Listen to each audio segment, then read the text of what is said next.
안녕하세요. 오늘은 여러분들과 최근에 발생하고 있는 안전사고에 관해서 같이 생각해 보는 시간을 갖도록 하겠습니다. 안전불감증이라는 그 현상이 있는데요. 위험에 노출되는 것에 대한 그 가능성이나 발생할 수 있는 그 안전사고에 대한 의식이 둔해지면서 사고의 위험에 대한 심각하게 생각하지 않는 상태를 안전불감증이라고 하죠.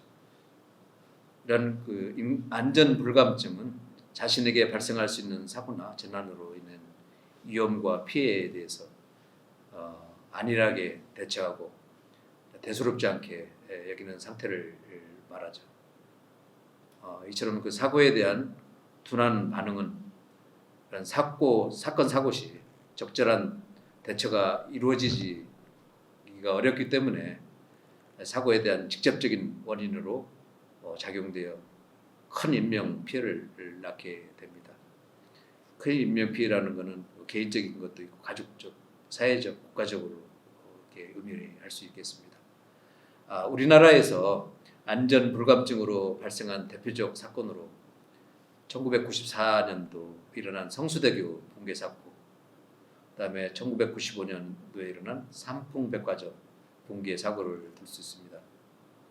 이러한 그 성수대교 붕괴 사고는 1994년도 10월 21일 서울시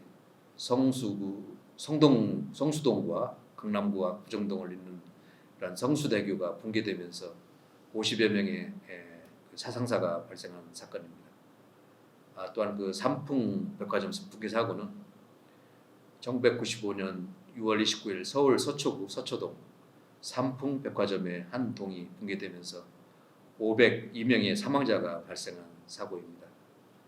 당시 두 사고 모두 부실 공사로 발생한 참사였는데요.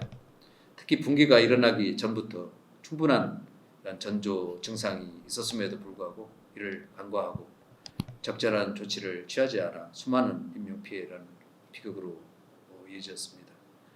최근에 세월호 참사도 그렇고 또 이태원 그 참사도 마찬가지라고 볼 수 있겠습니다. 이런 그 한국 문화 속의 안전불감증을 한번 살펴보겠습니다. 우리나라 사람들이 이런 자신의 주변 환경이 안전하지 못하다고 생각하면서도 왜 안전함의 중요성을 낮게 평가하고 있는 것일까 이렇게 생각하면 의아스럽기도 합니다. 이런 안전불감증이라는 것은 안전에 대해서 둔감하다는 의미로도 해석을 할 수 있는데, 안전불감증에 대한 이런 사전적 해석 말고도 더 중요하게 고려해야 될 것이 뭐냐면은 안전불감증이 하루아침에 형성된 것이 아니라는 것입니다. 비교적 오랜 시간에 걸쳐 우리 사회의 한 모습으로 형성된 것이고, 이렇게 형성된 태도는 변화되기 어렵다는 것을 우리는 알고 있습니다. 유명한 그 메슬로우 심리학자는 인간이 살아가면서 충족하고자 하는 욕구들을 우선성에 기초하여 유기화한 적이 있습니다.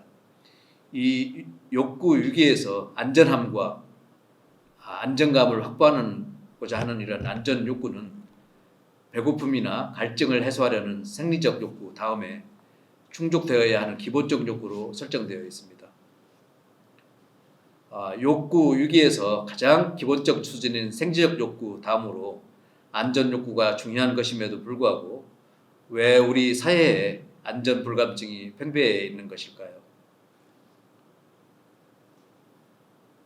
사람들은 자신이 처한 이런 환경이 안전하지 않다고 느낄수록 안전을 더 중요시하는 경향을 보입니다. 우리나라 사람들이 자신의 주변 환경이 안전하지 못하다고 생각하면서도 왜 안전함의 중요성을 낮게 평가하고 있는 것일까? 이에 대한 답은 생각해보면 우리 사회에 뿌리 깊게 자리 잡고 있는 안전 불감증의 원인을 어느 정도 파악할 수 있을 것으로 보입니다. 많은 학자들은 우리나라의 지나친 생산성 강조, 예를 들어서 빠른 시간 안에 많은 것을 달성하고자 하는 이런 풍토가 안전 불감증의 한 원인이라고 지적을 하고 있습니다. 맞는 것 같습니다.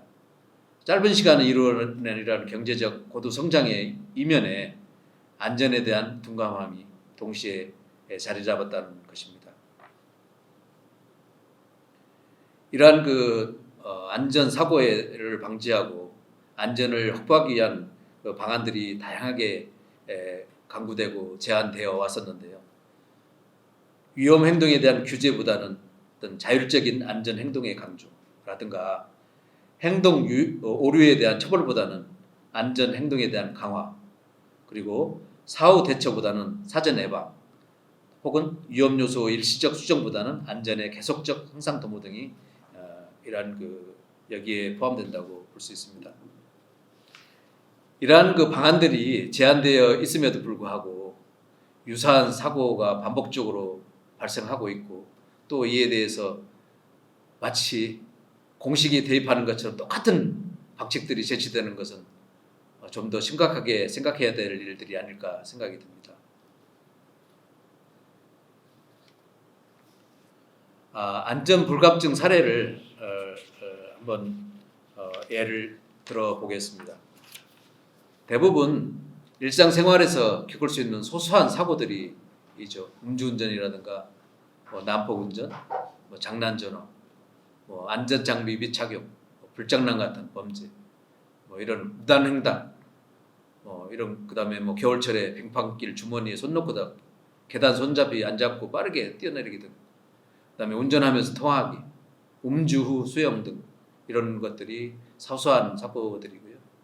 또 화기 주변에 잘 타는 물질을 이렇게 놔둔다든가, 또 위험 국가를 관광한다든가, 방파제 낚시, 이런 명승지의 위험한 곳에서 기념 촬영한다든가, 비가 오는데 장마 기간에 무리하게 계곡 물놀이 야영 감행하기, 그다음에 동물원에 동물에게 먹이 주기, 이런 것들도 있고요.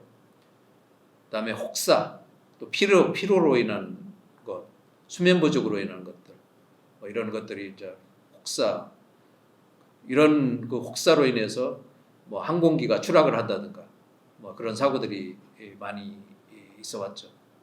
그다음에 차량 과정 및 정원 초과에 의한 이런 사고들이 있는데요. 최근에 우리 세월호 참사도 과정 및 정원 초과의 한 원인일 수 있다라는 이야기도 있죠. 그다음에 과속 및 졸음운전, 이러한 것들, 우리 주변에서도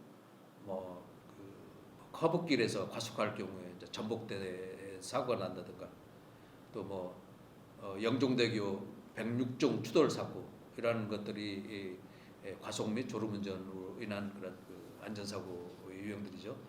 또한 전염병이 유행하는 시국에서 함부로 남과 접촉하는 행위들도 있고요.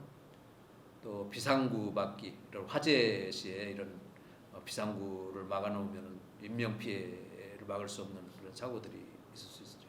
또 안전 물품 미비, 스프링클러라든가 대형 화재 때 빌딩 같은 데서 화재가 났을 때 스프링클러가 소화기, 화재 경보기, 이런 것들이 갖춰지지 않아서 대형 사고로 인명 피해가 있는 경우들이 많이 있어왔습니다.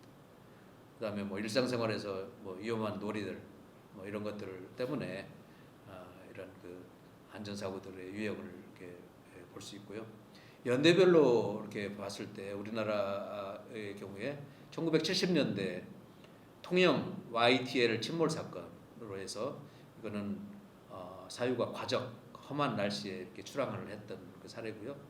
또 이리역 폭발 사고가 1977년도에 있었는데 다이너마이트를 근처에서 촛불을 켜다가 옮겨 붙어서 폭발 사고가 일어났고요. 1980년대 때는 하얏트 리전시 호텔 고가 통로 붕괴 사고가 있었는데, 이것도 부실공사에 연유했고, 1990년대에는 성수대교 붕괴 사고, 아까 말씀드린 94년도에서 이것도 부실공사 때문에, 그다음에 삼풍백화점 붕괴 사고, 또 이 부설공사에다가 사고 징후가 있었음에도 영업을 강행했던 이런 것이고요. 그다음에 인천 인현동 호프집 화재 참사, 그 불장난, 또 출입구를 막아놓은 상태에서 이런 대형 사고가 났었고, 2000년대에 들어와서는 광진구 어린이 교원 흉기 난동 사건, 그래서 그다음에 그 대구 지하철 참사, 위험물 소지 후 열차를 탑승하고 안전장치가 미비했던 그런 사고였었고요. 그다음에 2008년도에 이천 냉동창고 화재 사고가 있었는데요. 이거는 현장 점검 없이 소방 안전 점검을 필증을 발부를 했죠. 그다음에 안전 교육을 미비했던 데서 이런 사고가 났었습니다. 그리고 2010년대에는 청해진 해운 세월호 침몰 사고 2014년도에 있었는데, 이것도 무리한 항해, 또 사고 후 승객을 안심시키고 선장이 도주했던 그런 아주 큰 사건이었죠. 참사였죠. 그다음에 제천 스포츠센터 화재 사고, 이것도 내부 안전장치가 미비했고 불법 주차 차량들로 인해서 소방차 진입이 어려워서 피해가 확대되었다. 그다음에 2020년대에 들어와서 이런 광주광역시 동구 학동 철거 건물 붕괴 사고가 있었죠. 무너질 방향을 고려하지 않은 채 철거를 했던 게 원인이었고요. 이천 쿠팡 물류센터 화재 사고는 부실 관리로 인한 화재였고요. 광주 화정 아이파크 붕괴 사고가 있었는데요. 사유는 부실 공사 및 지방 정부 해당 기업 규정 위반을 묵인했던 데서 그런 사고가 났습니다. 그다음에 안철수 유세버스 사망 사고인데요. 이때는 버스 불법 개조로 인한 일산화탄소 중독으로 해서 안전교육 부재로 인해서 사고가 났고, 이태원 압사 사고, 가장 최근에 일어났던 사고인데요. 이는 협소한 골목길에 다수의 인원이 무리하게 밀집되었고, 이를 또 유도하지 않았고 방치했고, 호텔 불법 중축도 원인이었고, 질서유지 요원이 부재했던 것도 원인으로 되어 있습니다. 이러한 안전사고 유형과 또 연도별로 최근에 일어났던 이런 안전사고에 대해서 여러분들과 같이 알아봤는데요. 그러면 우리가 어떻게 해야 이런 안전사고를 방지할 수 있을까? 일단은 관계기관의 안전진단이 정기적으로 이루어져야 된다는 거죠. 탁상공론적인 그런 감독이 아니고, 형식적인 감독이 아니고, 실질적으로 현장에 나와서 직접 점검하는 그런 안전진단이 필요하다고 볼 수 있겠습니다. 그리고 건물 신축이라든가 리모델링 시 심사를 강화해야 된다는 겁니다. 그리고 또 준공 후 정기적인 진단을 통해서 사후 점검이 꼭 필요하다고 봅니다. 그다음에 실질적으로 이를 집행하는 공무원들의 의식이 굉장히 중요하다고 생각합니다. 책상 앞에서 이루어지는 이런 어떤 행정은 절대 피해야 되겠고요. 현장 위주의 체크 위주의 그런 실질적인 그런 행정을 해야 된다고 생각합니다. 그리고 예방 행정이 굉장히 중요하겠죠. 그다음에 이런 사건 사고에 대해서 백서를 발간해서 같은 실수라든가 또 이런 사고가 반복되지 않도록 해야 된다. 시행착오를 없애는 것도 상당히 중요한 안전사고를 방지하는 방법이라고 할 수 있겠습니다. 그리고 우리 시민들에게는 안전 시민교육을 정기적으로 또 시간 날 때마다 홍보하고 교육을 해야 된다는 겁니다. 안전 매뉴얼에 대한 따라서 행동 지침을 이렇게 몸에 숙지하도록 해야 되겠고요. 이런 안전의 식별이라든가 위기 상황을 어떻게 판단해서 대처해야 되는지에 대해서도 몸에 익혀야 되겠습니다. 그다음에 재난 대응 표준 행동 요령을 숙지하도록 해서 정말 상황이 발생했을 때 바로바로 대처할 수 있도록 그런 요령을 교육을 해야 되겠습니다. 그리고 CPR 등 응급처치 방법이라든가 소화기 다루는 방법들을 실질적으로 누구나 사용할 수 있도록 해서 바로 자기 가족이라든가 또 이웃 친구 주변 사람들이 사고를 당했을 때 대처할 수 있는 그런 능력들을 길러주는 것이 좋겠습니다. 또 이러한 뭐 민방공 훈련이라든가 화재 대피 훈련 등 실제 상황을 대비해서 하는 훈련에 너무 우리 국민들이 형식적으로 참여를 하는 것 같은데요. 이런 부분들은 정말 실전같이 훈련을 함으로써 실제 상황에서 피해를 최소화하고 사고를 예방하는 그런 환경을 조성을 해야 되겠습니다. 또 정부 측면에서 선진 외국에서는 사고가 정말 많지 않은 그런 행정기관에 예산을 많이 지원을 한다고 합니다.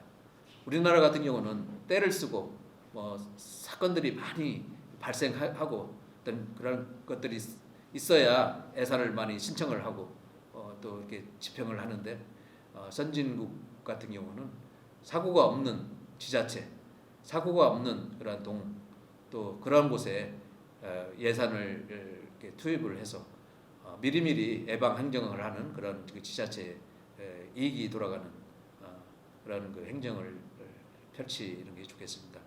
가장 중요한 부분은 예방입니다. 사고가 난 다음에 사후약방문 식의 그런 대처는 아무 소용이 없다고 생각이 듭니다. 감사합니다.